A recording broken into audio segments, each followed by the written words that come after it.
covering news that matters. Fox 23 News at 5 starts right now. Standardized state testing could be going away for students in grades 3 through 8. Thanks so much for joining us here at 5. I'm Shay Razi. And I'm Nathan Thompson. State Superintendent Ryan Walters says he's ending the end-of-year testing for English and math in those grades. But both Democrats and Republicans at the state capitol say Walters does not have the power to do that. Fox 23's Devin Lyon talked to the superintendent and joins us live in the newsroom. Devin, you asked him about the change. According to state and federal law, there needs to be some sort of end-of-year testing in order to assess student learning outcomes. Now, according to the superintendent, he says this change will fit into those laws, but the questions are being asked whether or not he has enough authority to make this change.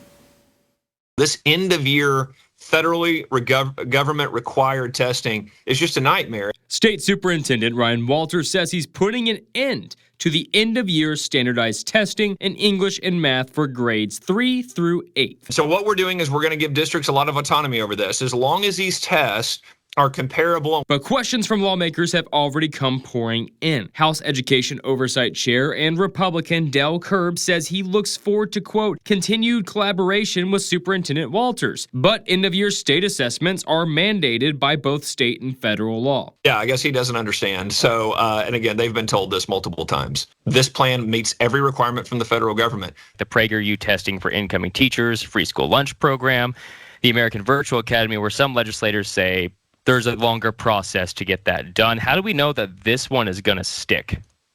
Oh, well, it's done. So, yeah, I mean, we've met every requirement of every state statute. Superintendent Walters says he wants to change the end-of-year test to quarterly benchmark testing, giving school districts the autonomy to create their own benchmark test in accordance with state standards. Think about it like this. When you do parent-teacher conferences, things like those, that's kind of these quarterly benchmark reports where they go, hey, here's where your kids are at. Well, we're saying that's the time to do these snapshot tests. Okay, how many standards have you covered to this point? Have you gone through 3 state standards? Okay, let's measure student success right then on those 3 standards. Records show that Walters' office sent in a 5-year waiver request for these end-of-year tests to the U.S. Department of Education. Well, number one, there won't be a federal Department of Education in 5 years. And from what records show, it has not been approved yet. This is the final stage of you announce, you formally submit, but this is what we've been working with the Trump administration for a while. So again, we have been meeting their requirements. We have set this up with them, worked through this with them.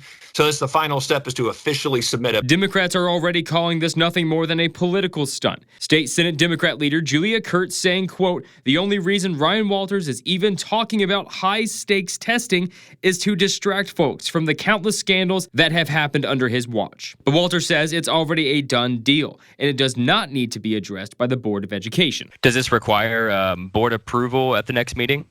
No.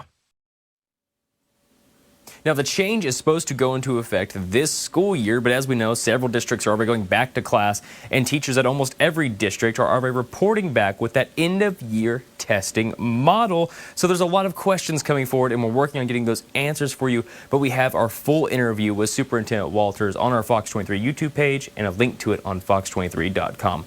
Live in the newsroom covering news that matters, Devin Lyon, Fox 23 News.